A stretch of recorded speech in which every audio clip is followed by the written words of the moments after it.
NEET UPSC आपका राहुल। तो चलिए कंटिन्यू करते हैं अपने प्रीलिम्स की तैयारी को। तो क्वेश्चन देखते हैं। Consider the following statement about the sea ship observer mission. Okay, तो ये mission okay, internal security defence important हो जाता है ना। तो पहला है sea ship observer mission. Okay, तो it's a bilateral initiative between Coast Guard of India and United States. नहीं, इसमें क्वाड मेंबर्स ऑफ क्वाड मतलब आपका ऑस्ट्रेलिया जापान भी आएगा, इंडिया यूएस के साथ, ये क्वाड मेंबर्स है ना। It's a bilateral initiative between Coast Guard of India and United State. तो ये बिल्कुल गलत, क्योंकि ये क्वाड के मेंबर्स के बीच का है। The mission was launched under the Wilmington declaration of the Quad. बिल्कुल सही, वेलमिंगटन डिक्लेरेशन भी आप याद रखेगा, something to related to Quad है ना, 4 कंट्रीज हैं।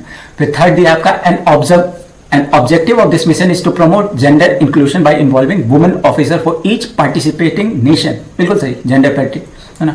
फिर चौथा statement, the mission focus exclusively आए तो रुक जाना, on military interoperability and point naval drills. नहीं, HADR ये याद रखे ना, human disaster response force, HADR है ना, वो देखेंगे।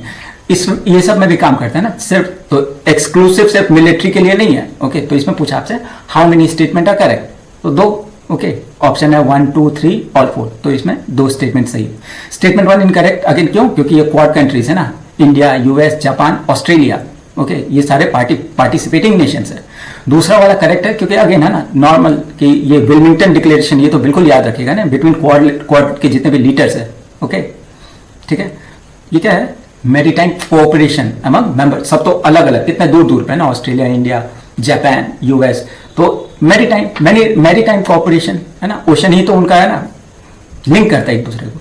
स्टेटमेंट 3 करेक्ट है, ठीक है। हाईलाइटेड ऑब्जेक्टिव ऑफ इस मिशन का है प्रमोट जेंडर इंक्लूजन।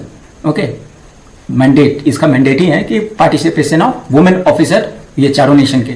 ओके, फिर चौथा वाला गलत है, the mission scope is broader then just military है ना, मिलिट्री के अलावा इसका काम है कि वहां पे जो कोस्ट गार्ड है उनकी फंक्शनिंग देखना, मैरीटाइम डोमेन अवेयरनेस MDA बोलते हैं, और जितने भी ह्यूमैनिटेरियन, जैसे आपका वो सुनामी वनामी आए तो ओके, तो उसका HADR humanitarian assistance and disaster response.